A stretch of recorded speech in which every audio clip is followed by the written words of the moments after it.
आज एक पूरी सभ्यता का अंत हो जाएगा, एक ऐसी सभ्यता जो कभी वापस नहीं आएगी। ये शब्द थे अमेरिकी राष्ट्रपति के, और ये उस भयानक हकीकत की तरफ इशारा कर रहे थे जिसका दुनिया को सामना करना पड़ रहा था। दांव पर इससे ज्यादा कुछ और नहीं हो सकता था। सोचिए, साल है 2026 और महीना है अप्रैल का। दुनिया ने जैसे अपनी सांसें थाम रखी हैं, क्योंकि अमेरिका और ईरान, दो बड़ी ताकतें, एक ऐसे युद्ध की दहलीज पर खड़ी हैं जो शायद सब कुछ बदल कर रख देगा। तो आइए जरा देखते हैं कि ये काल्पनिक टकराव कैसे पनपा और कैसे इसने पूरी दुनिया को तबाही के कगार पर ला खड़ा किया। तारीख है 7 अप्रैल 2026। अमेरिकी राष्ट्रपति ने एक अल्टीमेटम जारी कर दिया है और पूरी दुनिया में जैसे घड़ी की टिक-टिक गूंज रही थी। हर गुजरते पल के साथ जंग का खतरा और भी हकीकत बनता जा रहा था। उन आखिरी घंटों में घटनाएं बहुत तेजी से घटीं।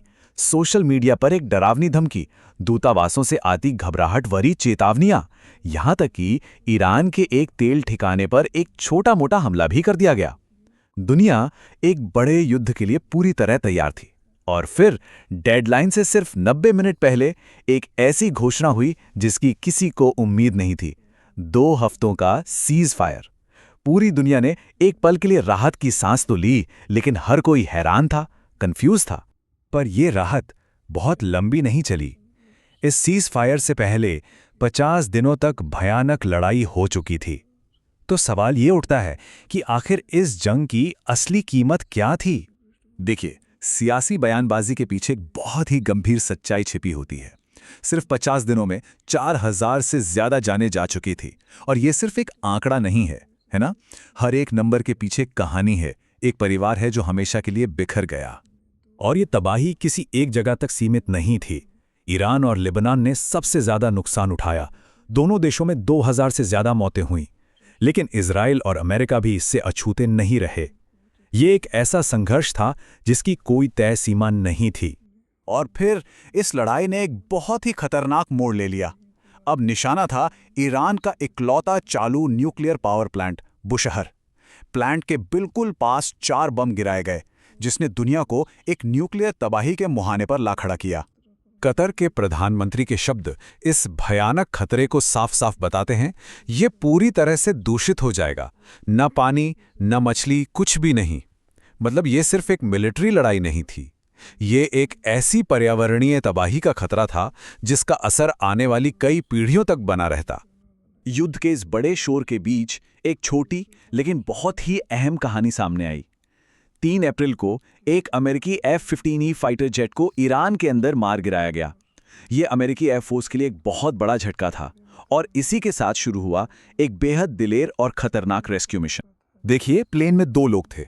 पायलट को तो जल्दी रेस्क्यू कर लिया गया, पर असली कहानी तो अब शुरू होती है।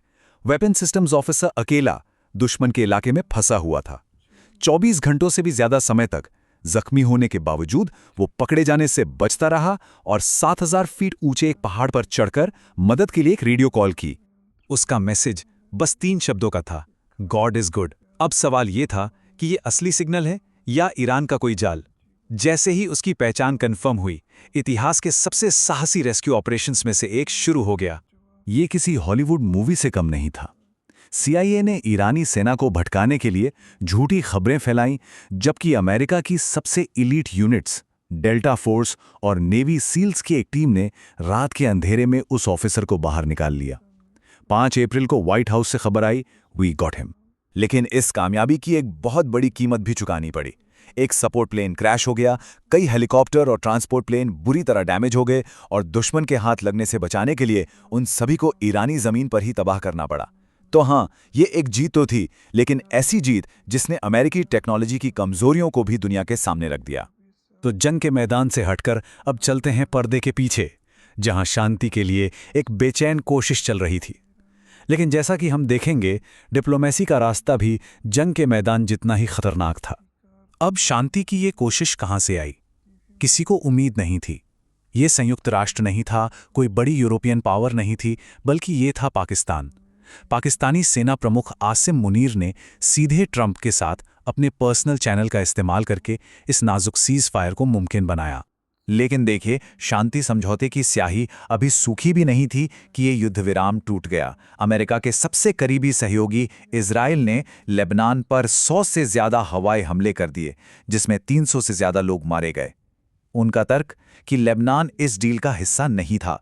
इस एक कार्रवाई ने पूरे इलाके को एक बार फिर से आग में झोंक दिया।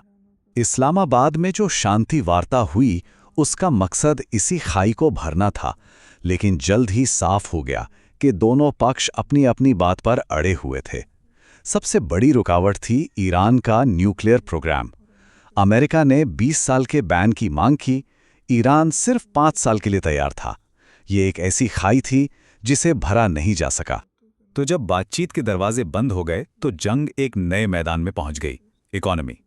अब लड़ाई दुनिया के सबसे जरूरी तेल शिपिंग रास्ते हॉर्मुज स्ट्रेट पर कंट्रोल के लिए थी।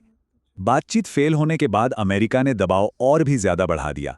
अमेरिकी नेवी ने ईरान के सारे बंदरगाहों की पूरी नाकाबंदी कर दी, जिससे ईरान की अर्थव्यवस्था का दम घुटने लगा और चीन जैसे देशों के लिए जरूरी व्यापार के रास्ते भी बंद हो गए।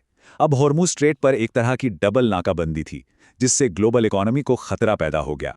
इसके बाद जो 48 घंटे हुए वो पूरी तरह से कंफ्यूजन और अफरा तफरी वाले थे। 17 अप्रैल को ईरान ने अचानक ऐलान किया कि स्ट्रेट खुला है और तेल की कीमतें धड़ाम से नीचे आ गईं। लेकिन बस 24 घंटे बाद उन्होंने यू टर्न ले लिया, स्ट्रेट को फिर से बंद कर दिया और वहां से गुजरने वाले जहाजों पर गोलियां भी चलाईं। ये एक बेहद खतरनाक खेल चल रहा था। और इसी के साथ हम एक बहुत ही नाजुक मोड़ पर आ पहुंचते हैं। कई नाजुक सीज फायर खत्म होने वाले हैं और तनाव पहले से कहीं ज्यादा है। तो आगे क्या होगा? अभी की स्थिति एक बारूद के ढेर जैसी है। एक तरफ इजराइल और लेबनान के बीच एक अस्थायी सीज फायर है, दूसरी तरफ अमेरिका ईरान का सीज फायर भी बस कुछ ही दिनों में खत्म होने वाला है। और इस आग में घी डालने के लिए इजराइल ने एक विवादित नया मौत की सजा का कानून पास कर दिया है। संघर्ष की जो असल वजह हैं वो पहले से कहीं ज्यादा गहरी हो चुकी हैं। और ये हमें इस पूरे संघर्ष के सबसे बड़े और सबसे मुश्किल सवाल पे लाकर खड़ा कर देता है। मान लीजिए किसी चमत्कार से अमेरिका और ईरान एक समझौते पर पहुंच भी जाएं, तो क्या इजराइल उसे मानेगा? ये वो सवाल है जिसका कोई आसान जवाब नहीं है, और यही सवाल मिडल ईस्ट और शायद पूरी दुनिया के भविष्य पर एक लंबा अनिश्चित साया डाल रहा है।